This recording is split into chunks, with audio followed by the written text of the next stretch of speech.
What is up, ladies and gentlemen, and welcome to this week's edition of Tuesdays with Turbo.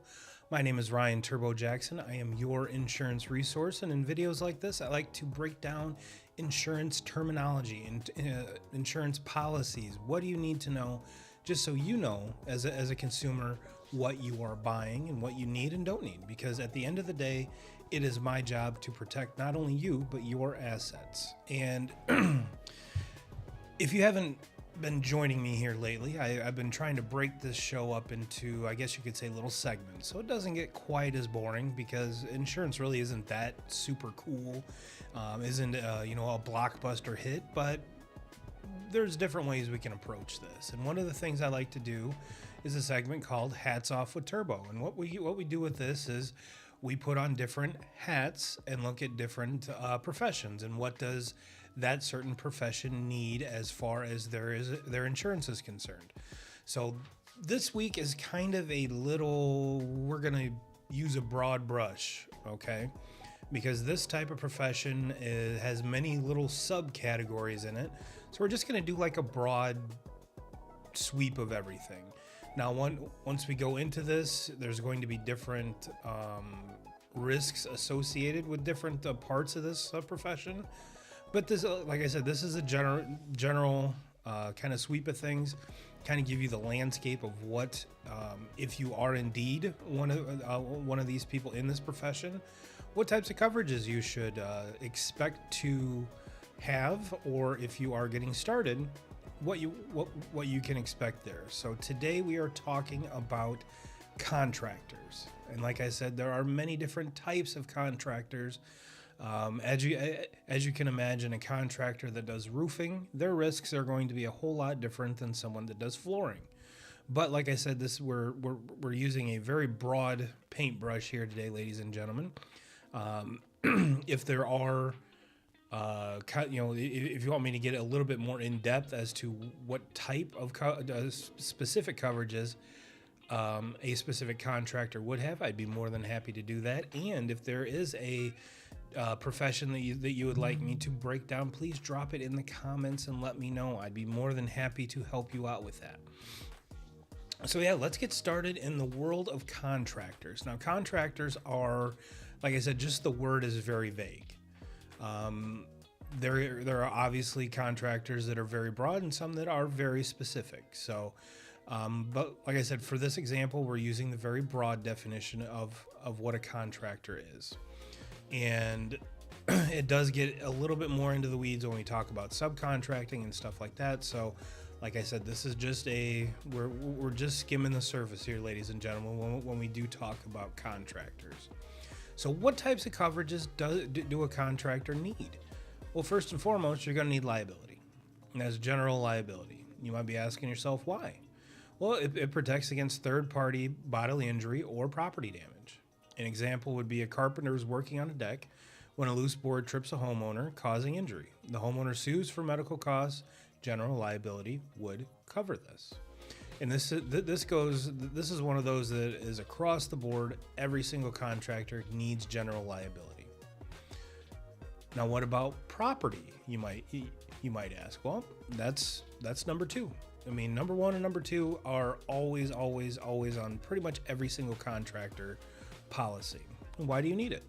Well, you spend a lot of money on tools, equipment, workspace. It covers your workspace from theft, fire, or other disasters.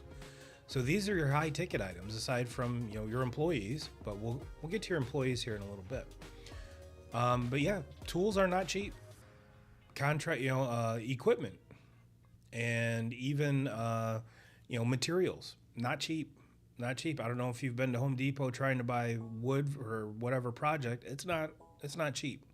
So this is definitely something that you do need to cover. An example would be a fire in a rented workshop destroys expensive saws, drills, and raw materials. Commercial property coverage would help this. Now, when it comes to this, and what separates number two and number three is the price per item.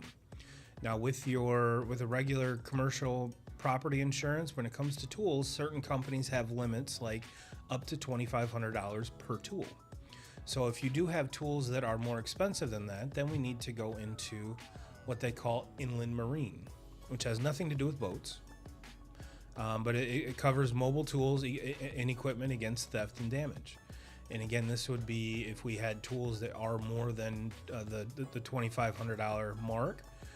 We would want to basically individually insure them. A carpenter leaves his tools locked in a truck overnight and they're stolen. This policy helps cover the replacement costs. And it has been noted, even around Little Old Marcellus, that there have been some contractors do leave their stuff in their work truck or van, and they are being stolen. So this coverage on a policy would help replace those stolen tools and or materials. So it's a very, like I said, that stuff is very expensive this day and age. So that's almost a must when it comes to this.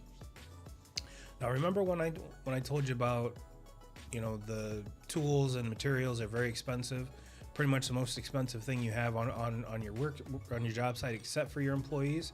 Well, if you are a contractor that does have employees, we're going to need some workers' comp. I mean, it's just, now some have to have it, but it's always a good practice to have it. And why do you need it? Well, it would cover medical expenses and lost wages for an employee injured on the job. I really don't think we need an example of that one. I think it's pretty much self-explanatory. And a lot of times when we look at these coverages, most of them, like with the first three, we could do with what we call a package policy, where it would cover all of that. And if you had a workshop, a dedicated shop, we could add coverage to that as well, all in one policy. So it's not like you have to have 7, 8, 9 policies. A lot of times, like I said, with these package policies, we can put it all into one. So you have one payment, don't have to worry about, well, is this paid? When is this due? When does this renew? They're all the same. They're all the same. Workers' comp is not part of that package policy, but I have a very good feeling if you are getting a commercial policy from a certain, from one company, a lot of times that company will offer workers' comp as an additional policy. So if you have your commercial package with someone, just have the conversation and see if that company does offer work comp, and if so, how much. And when it comes to the premium, it's all based on the amount you're paying them. So let's say you have seasonal workers, no big deal. If you're paying them $20,000 for that little season, let's keep that policy in place year round, because it's going to be the same cost whether we keep it in place for 3 months or we keep it in place for a whole year. Like I said, it's the amount you're paying them, not how long not how many days it's enforced. So just one of those things where, especially if you are doing a seasonal business, a lot of us tend to forget to make that policy active or to pay for that policy. So if it renews right when your package policy does, it's a lot easier to kind of keep, all right, I'm going to pay all of my insurance today. Take care of it today. Don't have to worry about it. So that's just one more little tip and trick from Turbo. Now, another big expense is if you have vehicles that are for the business. This is commercial auto. Covered vehicles, or it covers vehicles used for business against accident, theft, and damage. I mean, it's kind of the same. It has the same coverages as your personal auto would, but it's rated a little bit different and gives us a little bit more flexibility when it comes to coverages. So again, if you have your package policy one place, I guarantee they offer a business auto. So a lot of times multi-policy, it just makes the most sense to have them all with one place. And again, that one's kind of self-explanatory, so I really don't need a further explanation from that. So if you guys and gals are getting any kind of benefit from this video, let me know. Give it a like, give me a thumbs up. And if this doesn't pertain to you, go ahead and give this video a share, because I guarantee there's someone on your timeline that could benefit from this. So, and it would help me out a lot. And so yeah, not all of us are contractors, but I guarantee if we sit down and think about it, everyone knows one. So give this video a share for me. Well, the next coverage is business interruption insurance. This would replace lost income if the business temporarily shut down due to covered damages. An example would be a severe storm damages the workshop, forces operation to pause for a month. This coverage would help with the lost income. And as many storms as we see around here, probably not a bad idea to talk to your agent about this one too. And number seven, professional. Now we talked about commercial liability. What about professional liability, where we refer to this as errors and omissions? This would protect against claims of negligence, mistakes, or poor workmanship. And there's a lot of horror stories about different contractors that we've all heard doing a shoddy job, not finishing. So this is something that if the contractor does have, if they did not install something properly, or this is the part of the policy where the contractor could get coverage, so it wouldn't have to come out of his pocket. An example of this would be a client claims improper measurements led to a custom-built cabinet that doesn't fit, demanding a refund or repairs. This coverage is help with legal fees and settlements. So it is something that you do have to go to court for. And the next one is going to be, I'm beating this same drum, whether it's the personal side, the farm side, or the commercial side, is umbrella policies. Umbrella insurance provides additional liability coverage beyond the standard policies. This is always, regardless of who you are, what you do, or where you live. I guarantee there's some sort of exposure that would get you in a bunch if there was legal action taken. And when you are providing a service such as contracting, this can be not only a life-saving but a business-saving policy, and for pennies on the dollar for what they actually cost. An example would be a lawsuit from a collapsed deck exceeds the carpenter's general liability limits. The umbrella policy would help cover the extra costs. So again, like I said, for the cost of what they are, pennies on the dollar, they are very, very important. Now the last one here, I shouldn't say the last one, but the next one is surety bonds. And I've done a couple videos on bonds, and it's still something I'm learning myself, as well as all this commercial stuff. So even the Hats Off series has been not only cool to talk to people about commercial insurance, but I have to do the research and kind of dig through all this, and it's helping me learn too. So again, with the bonds, still learning, but there are certain times when a contractor needs to be licensed, insured, and bonded. And what would the bonding part be? Well, certain jobs require to guarantee a project's completion and compliance.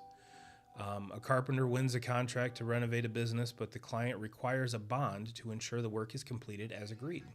It's basically something saying, I'm going above and beyond, and I promise our product is going to be, or our finished product is going to be as advertised and on time. So it's one of those things where you kind of separate yourself, if you are licensed, insured, and bonded, if you are a contractor, to kind of put you head and shoulders above just Joe Schmo down the street. It kind of gives you more credibility and a little bit extra wiggle room in case that job doesn't go as planned or it doesn't finish on time. So just to kind of wrap up, having the right insurance coverage protects carpenters' business, finances, and reputation, ensuring they can keep working confidently. And the one thing that I did not do to kind of wrap out on even number 10 is, you know what? If you come in my office and we talk about all these things, we might as well talk about your personal stuff too. We might as well talk about your home policy, your auto policy, the umbrella policy that you're going to have by the time you leave here, and we're going to talk about life insurance. Why? Because these are all intertwined. Just because you have a business and you insure it, we want to make sure that we're giving you all the opportunities to talk to us, to use the avenues that we have to not only get you the best price, but make sure you're covered correctly. And a lot of times too, if you do have your personal with certain companies, it is a discount on the commercial side as well. So it's all hand in hand. It's all hand in hand. Once a good insurance company should want all your lines of business, not just one. So, and it's a lot easier for us and you because you have one agent, one company. Doesn't matter what happens, billing, claims, changes, bada boom, bada bing, all under one roof, all in one spot. So it just makes life easier. Just makes life easier. So you might be asking yourself, well, Ryan, I've got a couple questions. But I really don't want to put it here in the video. How do I get a hold of you? Well, it's funny you ask. Like I said, you can comment right here on this video. You can shoot me a Facebook message. Here's the number to our office or my direct email. So that is it, ladies and gentlemen. We went hats off with a contractor / carpenter today. And if you have any questions, you know how to get a hold of me. If you'd like me to give you some quotes, I'd be more than happy to do that as well. So just get a hold of me with the previous slide here, and we'll get you all quoted up.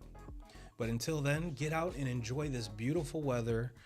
I still not 100% sold that winter is done, but if it's any consolation, we have had some folks start bringing out their summer cars. They're putting the snowmobiles up for the year. So if you do take things in and out of storage, motorhomes, travel trailers, etc., make sure you are doing that prior to using them, because if they are in storage, they don't have the right coverage to go down the road. So that's your friendly reminder here as well. Everyone have a great week, and I will see you next time.